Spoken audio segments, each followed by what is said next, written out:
नमस्कार फ्रेंड्स, ये LK study point है। मैं लक्ष्मीकांत मिश्रा आप सभी का स्वागत करता हूँ। आज मैं परसेंटेज का थर्ड पार्ट लेके आया हूँ। अगर आपने फर्स्ट और सेकंड पार्ट नहीं देखा तो पहले प्लेलिस्ट में जाके फर्स्ट और सेकंड पार्ट देख लीजिए। दोस्तों, अगर आपको मेरा वीडियो पसंद आता है तो प्लीज़ वीडियो को लाइक कीजिए, चैनल को सब्सक्राइब कीजिए और अपने दोस्तों के साथ शेयर कीजिए। दोस्तों, अगर आप मेरे चैनल को सपोर्ट करते हैं तो मैं आपसे वादा करता हूं कि मैं बहुत ही जल्द व्हाइट बोर्ड में आपके सामने आऊंगा और पूरी मैथमेटिक्स कंप्लीट कराऊंगा, चाहे वो एरिथमेटिक हो या एडवांस मैथ।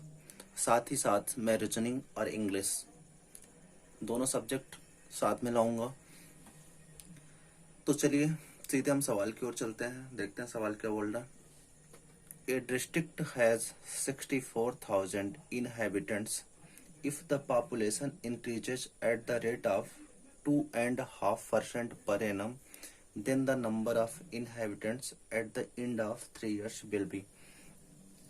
दोस्तों, सवाल कर रहा है किसी जिले में 64,000 निवासी हैं। यदि उसकी जनसंख्या प्रति वर्ष 2.1/2% की दर से बढ़ती है तो 3 वर्ष के अंत तक उस जिले की जनसंख्या कितनी हो जाएगी।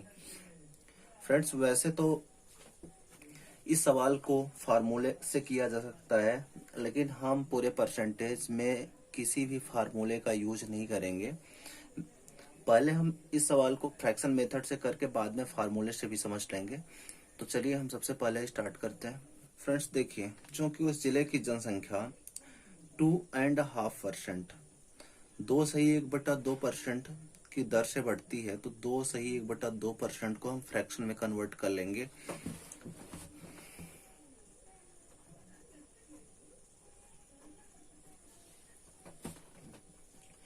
2.1/2% की फ्रैक्शन की वैल्यू कितनी होगी? 1/40।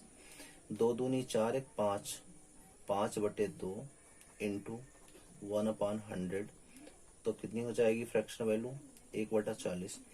फ्रेंड्स, 1/40 का मतलब होता है कि ओरिजिनल वैल्यू क्या है? 40, और 2.1/2% उसकी जनसंख्या बढ़ती है, मतलब 1 यूनिट बढ़ती है, तो उसकी जनसंख्या कितनी हो जाती है? 40 से 41 यूनिट। तो प्रति वर्ष उसकी जनसंख्या कितनी होती है? 40 से 1 यूनिट बढ़ के 41 यूनिट। तो देखिए, पहले उसकी जनसंख्या, मतलब आज की जनसंख्या उसकी कितनी है? 64,000। एक साल के अंत तक उसकी जनसंख्या कितनी हो जाएगी? 41/40। फिर दूसरे साल के अंत तक उसकी जनसंख्या कितनी हो जाएगी? इस जनसंख्या का 41/40। फिर तीसरे साल के अंत तक कितनी हो जाएगी? 41/40। तो फ्रेंड्स, 30 से 30 कैंसिल हो गया। 4×4×4 कितना आया? 64। तो इस 4 4 और ये 64 कैंसिल हो गया।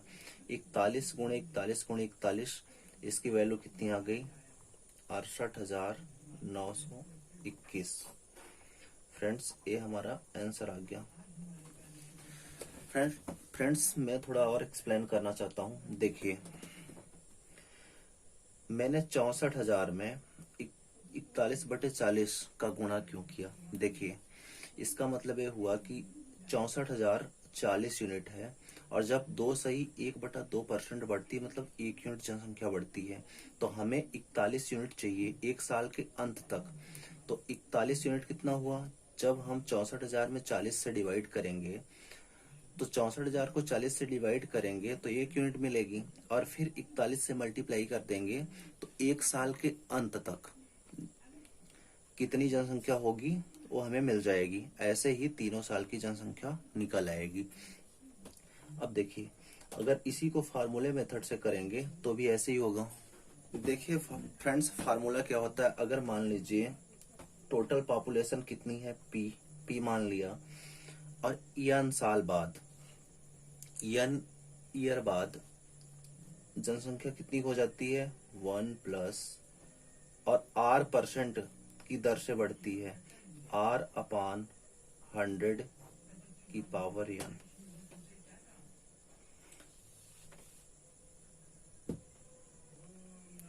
फ्रेंड्स देखिए, अब इस फार्मूले में वैल्यू पुट कर देते हैं।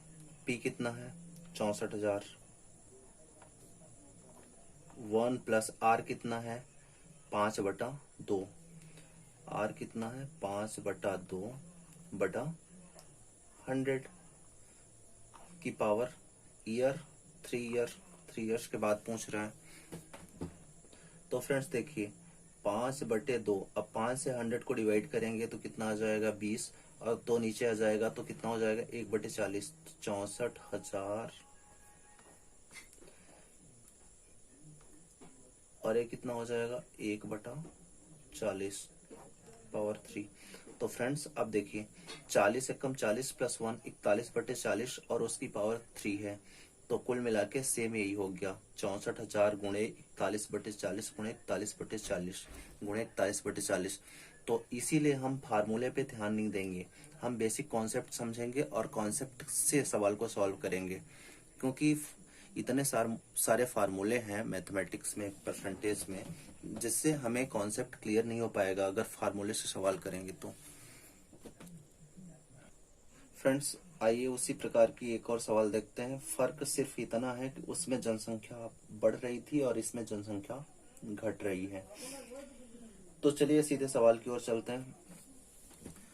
सवाल कर रहा है कि the population of A town 2 years ago was 62,500.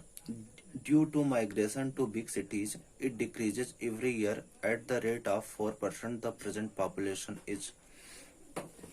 Friend सवाल कर रहा है किसी मोहल्ले की जनसंख्या 2 साल पहले 62,500 थी। बड़े शहरों में पलायन करने की वजह से वहां की जनसंख्या प्रतिवर्ष 4% की दर से घटती है। तो उस मोहल्ले की वर्तमान जनसंख्या क्या होगी? फ्रेंड्स इसको भी फ्रैक्शन मेथड से ही करना है। तो चलिए 4% को फ्रैक्शन में कन्वर्ट करते हैं। तो 4% की फ्रैक्शन वैल्यू क्या होगी? 1/25। 4% की फ्रैक्शन वैल्यू होगी 1/25। जैसा कि आपको पता है 4 को 100 से डिवाइड कर दीजिए, फ्रैक्शन में कन्वर्ट हो जाएगा। अब देखिए, चूंकि यहाँ की जनसंख्या डिक्रीज हो रही, तो डिक्रीज हो रही, घट रही, तो मतलब पहले जनसंख्या 25 यूनिट थी और प्रतिवर्ष 1 यूनिट घट रही है। तो 25 से कितनी हो रही? 24 यूनिट। 4% घट रही मतलब 1 यूनिट घट रही है, तो 25 से 24 यूनिट हो रही है। तो कैसे करेंगे हम? 62,500 गुणे, चूंकि 25 यूनिट थी तो पहले 1 यूनिट निकालेंगे। तो 1 यूनिट निकाल के और 24 से मल्टीप्लाई कर देंगे, तो 24/25। जनसंख्या घट रही इसलिए 24/25। तो 1 साल की जनसंख्या होगी। इसके बाद दूसरे साल की जनसंख्या फिर 24/25। अब फ्रेंड्स 25 से काटिए, तो 25 गुणे 25 625। तो दोनों 25 से 625 कट जाएगा, कितना बचेगा? 100। अब 24 गुणे 24, 24 गुणे 24 कितना हो जाएगा? 576। और 2 जीरो यहाँ बचा है तो कितना हो जाएगा? 57600। ये 2 साल बाद की पॉपुलेशन हो जाएगी 4% डिक्रीज होने के बाद। अब देखिए मल्टीप्लीकेशन बता दें, इसको 2 पार्ट्स में तोड़िए। 20 + 4 और भी दोनों 48। तो कितना हो गया? 480 और 24 चौका 96। 480 + 96 576 और 2 जीरो इधर है तो कितना हो जाएगा? 57600। ये क्या हो गया ना? आंसर हो गया। फ्रेंड्स आइए एक और सवाल की ओर चलते हैं, देखते हैं सवाल क्या कर रहा है। The value of a machine depreciates at the rate of 10% every year. It was purchased 3 years ago. If its present value is 8,748, its purchase price was। सवाल कर रहा है किसी मशीन की कीमत प्रति वर्ष 10% की दर से घटती है जो कि 3 वर्ष पहले खरीदी गई। यदि उसकी वर्तमान मूल्य 8,748 रुपए है तो उसकी खरीद मूल्य क्या थी? फ्रेंड सवाल सवाल में देखिए, उसकी वर्तमान मूल्य दी गई है जो कि 3 वर्ष पहले खरीदी गई थी और 10% प्रति वर्ष की दर से घट रही है। इसका मतलब ये हुआ कि 3 वर्ष पहले जब वो मशीन खरीदी गई तब उसकी कीमत ज्यादा थी, क्योंकि 10% प्रति वर्ष घटने पे 3 वर्ष बाद उसकी कीमत हो जाती है 8,748 रुपए। तो देखिए, चूंकि हमें इसको फ्रैक्शन मेथड से ही करना है तो हमें 10% को फ्रैक्शन में कन्वर्ट कर लेना है। तो चलिए 10% को फ्रैक्शन में कन्वर्ट करते हैं। तो 10% की फ्रैक्शन वैल्यू क्या होगी, 1/10। अब देखिए, चूंकि उसकी कीमत 10 यूनिट थी, 10 यूनिट से कितनी यूनिट हो गई, 9 यूनिट। क्योंकि 10% घटी मतलब 1 यूनिट घटी, तो 1 यूनिट घटी तो 9 यूनिट हो गई। तो देखिए, हमें चूंकि ये 9 यूनिट वैल्यू है और 9 से 10 बनाना है और ये 3 साल बाद मशीन की कीमत है, तो 3 साल बाद मशीन की कीमत, इसको 10 यूनिट करके हम 2 साल करेंगे। देखिए 2 साल बाद की कीमत, तो 8,748 गुणे, अब 1/9 करेंगे तो 1 यूनिट की वैल्यू आएगी, और 10/9 कर देंगे तो 1 यूनिट की वैल्यू आएगी, फिर 10 से मल्टीप्लाई हो जाएगा तो 10 यूनिट की वैल्यू आ जाएगी। तो ए 2 साल बाद की कीमत आ गई। अब इसके बाद 10/9, ये फिर 1 साल बाद की कीमत आ गई, फिर 10/9 करेंगे। ये कीमत क्या हो गई, उसकी खरीद कीमत हो गई। अब देखिए 9 से इसको डिवाइड करेंगे, तो फ्रेंड्स इसको 9 से काटिए, 9×9 = 81, बचा 6, 9×7 = 63, 9×2 = 18। अब 9×9 = 81, 81 का ये कितने गुना है, 12 गुना है। तो आंसर क्या आ गया, 830, आंसर आ गया 12,000। तो फ्रेंड्स 3 साल पहले उस मशीन की कीमत कितनी थी, 12,000 रुपए। यही अपना आंसर आ गया।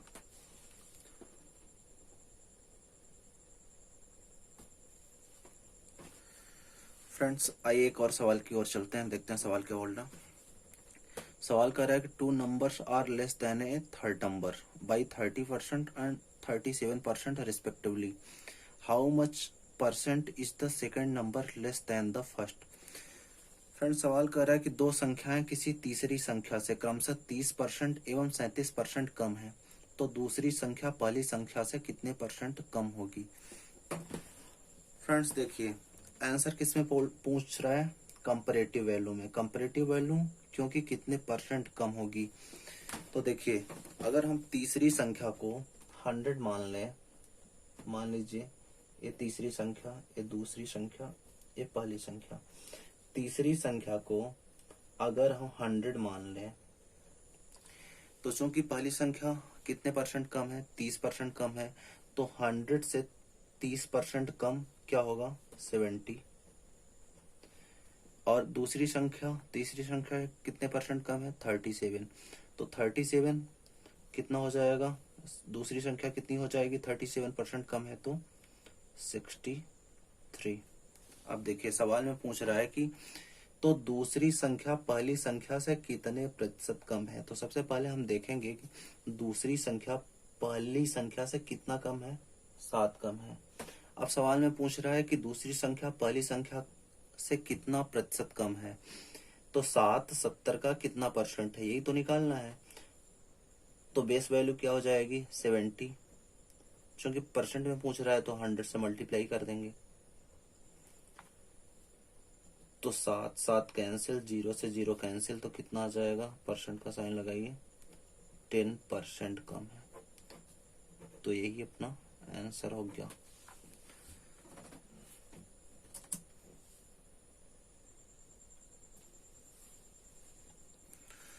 फ्रेंड्स आइए हम एक और सवाल की ओर चलते हैं, देखते हैं सवाल क्या बोल रहा है। महंस monthly income is 30% more than that of Ankit.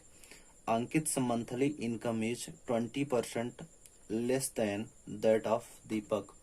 If the difference between the monthly income of Mahendra and Deepak is Rs 800, what is the monthly income of Ankit. दोस्तों सवाल कर रहा है कि महेंद्र की मासिक आय अंकित की मासिक आय से 30% अधिक है तथा अंकित की मासिक आय दीपक की मासिक आय से 20% कम है।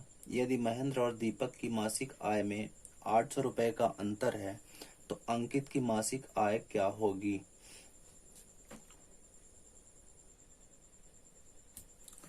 फ्रेंड्स, इस सवाल को हम चाहे 100% मान के करें या 100 यूनिट मान के करें, तो चलिए हम मान लेते हैं कि दीपक की मासिक आय 100 यूनिट, मैं मानता हूँ 100 यूनिट मान के करता हूँ। तो लेट दीपक की मासिक आय अगर हम 100 यूनिट मान लें, 100% नहीं 100 यूनिट मान के करते हैं, आप 100% मान के भी कर सकते हो। तो देखिए, दीपक की अगर मासिक आय 100 यूनिट है तो दीपक की मासिक आय से अंकित की मासिक आय कितनी कम है, 20% कम है। तो 100 से 20% कम मतलब 80। तो अंकित की मासिक आय कितनी हो जाएगी, 80 यूनिट। अब देखिए, सवाल में कह रहा है कि Mahendra monthly income is 30% more than that of Ankit. इसका मतलब महेंद्र की मासिक आय अंकित की मासिक आय से 30% ज्यादा है। तो 80 का 30%, चाहे हम 80 का 30% निकाल के फिर उसमें ऐड कर दें या फिर डायरेक्ट 80 का 130% निकाल लें तो महेंद्र की मासिक आय निकल आएगी। तो महेंद्र की मासिक आय क्या हो जाएगी, 80 का 130%, कितना हो जाएगा, 2 जीरो से 2 जीरो कैंसिल हो गया, कितना आ जाएगा, 13 अट्ठे 104। तो महेंद्र की मासिक आय कितनी हो गई, 104 यूनिट। देखिए, अगर आप 130% मान के नहीं करते कि 80 का 130%, तो ऐसे करोगे आप, 80 गुणे 30%, तो 30/100 करोगे, 80 गुणे 30/100, 2 जीरो से 2 जीरो कैंसिल करोगे, 8 त्रिक 24, तो 80 में 24 ऐड कर दोगे तो आना 104 ही है। तो डायरेक्ट हम 130% करके, चूंकि किसी की आय को 100% लेते हैं, तो चूंकि महेंद्र की आय को 100% लिया तो इससे 30% अधिक है तो 130% हो जाएगा। तो चलिए, अब महेंद्र की मासिक आय 104 यूनिट है, दीपक की मासिक आय हमने 100 यूनिट माना, और फिर अंकित की मासिक आय कितनी निकली, 80 यूनिट। अब देखिए, सवाल में कह रहा है कि यदि महेंद्र और दीपक की मासिक आय में 800 रुपए का अंतर है तो अंकित की मासिक आय क्या होगी। देखिए, महेंद्र की मासिक आय 104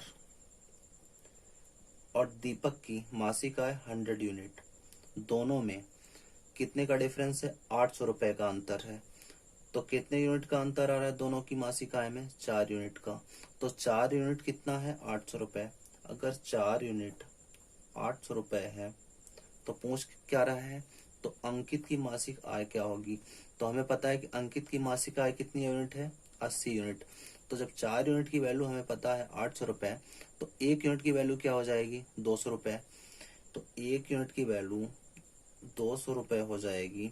तो 80 यूनिट की वैल्यू क्या हो जाएगी, 80 यूनिट की वैल्यू हो जाएगी 80 गुणे 200। तो यही अंकित की मासिक, तो 80 में 200 का गुणा करोगे आप, कितना आएगा,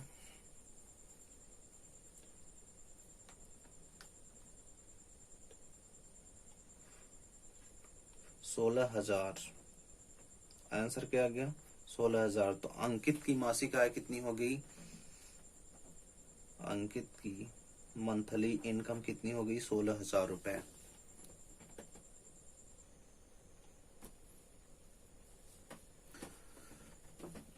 फ्रेंड्स, आइए एक और सवाल की ओर चलते हैं, देखते हैं सवाल क्या बोल रहा। Fresh grapes contain 80% water, while dry grapes contain 10% water. If the weight of dry grapes is 500 kg, then what is its total weight when it is fresh? दोस्तों, सवाल कर रहा है कि ताजा अंगूर में 80% पानी है, जबकि सूखे अंगूर में 10% पानी है। यदि सूखे अंगूर का वजन 500 किलोग्राम है, तो जब यह ताजा था तो इसका कुल वजन कितना था। दोस्तों देखिए, फ्रेश ग्रेप्स में कितने परसेंट पानी है, 80%। जब 80% वाटर है तो पल्प कितने परसेंट होगा, 20%। तभी तो ये टोटल कितना होगा, 100%। लेकिन जब यह सूख जाता है तो इसमें पानी कितना रह जाता है, 10%। 10% सूखने पे वाटर, तो पल्प कितना होगा, 90%। 90% पल्प। अब देखिए, सवाल में कह रहा है कि सूखने पे इसका वजन कितना हो जाता है, 500 केजी। तो देखिए, पानी सूखने पे क्या होता है, किसका वजन कम होता है, पानी का। लेकिन पल्प तो कभी सूखेगा नहीं, पल्प तो कभी कम नहीं होगा, पल्प तो उतना ही रहेगा। तो देखिए, चूंकि इसका 90 प्लस 10, 100% कितना है, 500 केजी। इसका 90% पल्प और इसके 20% पल्प के बराबर होगा। तो देखिए, इसका हम 90% निकाल लें तो मान लीजिए फ्रेश ग्रेप्स का कितना होगा, 20% होगा। तो फिर सवाल में क्या पूछ रहा है, तो इसका कुल वजन, तो इसका 100% निकाल लेंगे। तो देखिए, इसका 100% कितना दिया है, इसका 100% 500 केजी दिया है, 500 केजी। तो 90% क्या हो जाएगा, 90% 500 अपॉन 100 इंटू 90। 2 जीरो से 2 जीरो, तो कितना हो जाएगा 90%, 9 पचे 45, 450। अब देखिए, 90%, इसका 90%, ड्राई ग्रेप्स का 90% फ्रेश ग्रेप्स के 20% के बराबर होगा। देखिए, 90% of dry grapes equal to 20% of fresh grapes. तो चूंकि अब इसका 90% जितना वजन होगा, तो फ्रेश ग्रेप्स का 20%, क्योंकि पल्प तो कभी सूखेगा नहीं, पल्प का वेट तो उतना ही रहेगा। तो इसमें पल्प 20% था और इसमें पल्प 90%, तो दोनों इक्वल हो जाएंगे। तो देखिए, जब इसकी 20% की वैल्यू हमें पता है कितना, 450 केजी, तो क्या पूछ रहा है, तो अंगूर जब ताजा था तो इसका कुल वजन कितना था। तो हमें 100% निकाल लेना है। तो 20% की वैल्यू, 20% की वैल्यू अगर हमें पता है 450, तो 100% निकालना है। तो क्या हो जाएगा, 450 अपॉन 20 इंटू 100।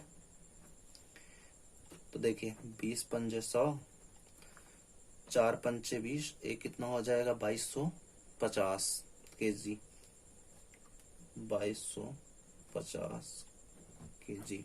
फ्रेंड्स, यही अपना क्या हो गया, answer.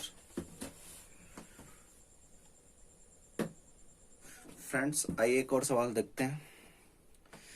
If the income tax is increased by 19%, then net income is reduced by 6%. Find the rate of income tax. Friend, सवाल कर रहा है कि यदि आय कर को 19% बढ़ा दिया जाता है तो नेट इनकम 6% घट जाती है। तो आय कर की दर ज्ञात कीजिए। फ्रेंड्स, इस सवाल को करने के पहले सबसे पहले हम समझ लेते हैं कि इनकम टैक्स और नेट इनकम का चक्कर क्या है। तो आइए देखते हैं। इनकम टैक्स और नेट इनकम। मान लीजिए, अगर हमारी इनकम 100 रुपीज है और उस पे 10 रुपए का टैक्स लगता है, तो नेट इनकम कितनी बचेगी, 90 रुपए। 100 में 10 माइनस हो जाएगा। फ्रेंड्स, अगर मान लीजिए टैक्स 5 रुपए 10 से बढ़ के 15 रुपए हो जाता है, मतलब 5 रुपए बढ़ जाता है टैक्स। टैक्स 10 से बढ़ के 15 रुपए हो जाता है, मतलब 5 रुपए टैक्स बढ़ जाता है। तो नेट इनकम भी 5 रुपए घट जाएगी। नेट इनकम क्या हो जाएगी? 85 रुपए। नेट इनकम में भी 5 रुपए की कमी हो जाएगी। इसी प्रकार अगर मान लीजिए कि टैक्स 2 रुपए घट जाता है, मान लीजिए 15 से 13 अगर हो जाता है, 2 रुपए घट जाता है, 13 हो जाता है, 15 से 13 हो जाता है, 2 रुपए टैक्स में कमी आ जाती है, तो नेट इनकम में 2 रुपए की वृद्धि हो जाएगी। नेट इनकम हो जाएगा 87 रुपए। तो फ्रेंड्स, इससे यह अर्थ निकलता है कि टैक्स में जितने अमाउंट की वृद्धि होगी, नेट इनकम में सेम उतने अमाउंट की कमी हो जाएगी। फ्रेंड्स, अब देखिए, अगर हमें निकालना हो, जैसे कि टैक्स 10 से 15 हो जा रहा है, 5 रुपए की वृद्धि हो रही है, तो अगर हमें निकालना हो कि टैक्स में कितने परसेंट की वृद्धि हो रही है, तो पिछला जो टैक्स लग रहा है उस पे 5 रुपए की वृद्धि हो रही, तो हमें इसको परसेंट में निकालना हो कि कितने परसेंट की वृद्धि हो रही है। तो 5 10 का कितना परसेंट है? तो 5 दूना 10 और 100/2, तो कितना हो जाएगा? 50%। और यहीं पे निकालना हो कि नेट इनकम में कितने परसेंट की कमी आ रही है, तो किस पे कमी आ रही है? 90 पे। कितने की कमी आ रही है? 5 की। तो 5 90 का कितना परसेंट है?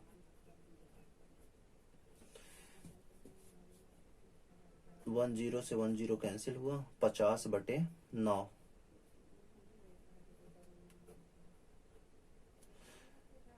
5 सही 5/9%।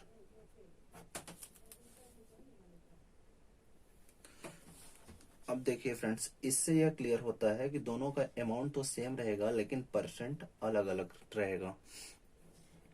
अब हम सीधे सवाल पे चलते हैं, देखते हैं कि if the income tax is increased by 19%, then net income is reduced by 6%। देखिए, टैक्स में कितने परसेंट की वृद्धि हो रही है? 19% की। तो टैक्स का 19%, नेट इनकम में 6% की कमी हो रही है, तो नेट इनकम में 6% की कमी हो रही है। तो जो नेट इनकम में 6% की कमी हो रही, उसका अमाउंट और टैक्स में 19% की जो वृद्धि हो रही है, उसका अमाउंट दोनों का सेम होगा, तो इसलिए हमने दोनों को इक्वल कर दिया।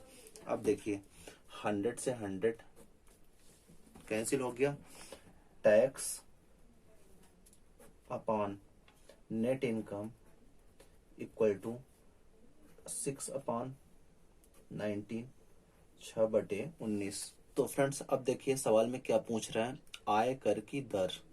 तो आय कर की हमें पता है कि जो टैक्स कैलकुलेट किया जाता है वो किस पे किया जाता है? इनकम पे। और यहाँ पे क्या है? ऊपर टैक्स है, नीचे नेट इनकम है। तो इनकम कैसे निकलता है? नेट इनकम में टैक्स को ऐड कर दीजिए तो इनकम बन जाती है। जैसे देखिए, यहाँ पे टैक्स हमारा 10 रुपए लग रहा था और नेट इनकम कितनी बच रही थी? 90 रुपए। लेकिन दोनों को ऐड करने से हमारी इनकम निकल रही 100।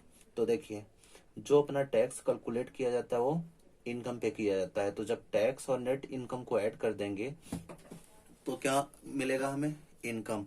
तो अब देखिए, चूंकि टैक्स 6 है, नेट इनकम 19 है, तो दोनों को ऐड कर देंगे तो इनकम मिल जाएगी हमें। तो आयकर की दर निकालना है हमें, तो टैक्स 6 किस पे? 25 पे। 19 6 25, चूंकि परसेंट में आंसर पूछ रहा है तो 100 से मल्टीप्लाई करेंगे, परसेंट का साइन लगाएगी। 25 चौका 100, तो 6 × 4 24%। फ्रेंड्स, यही हमारा टैक्स की दर हो जाएगी।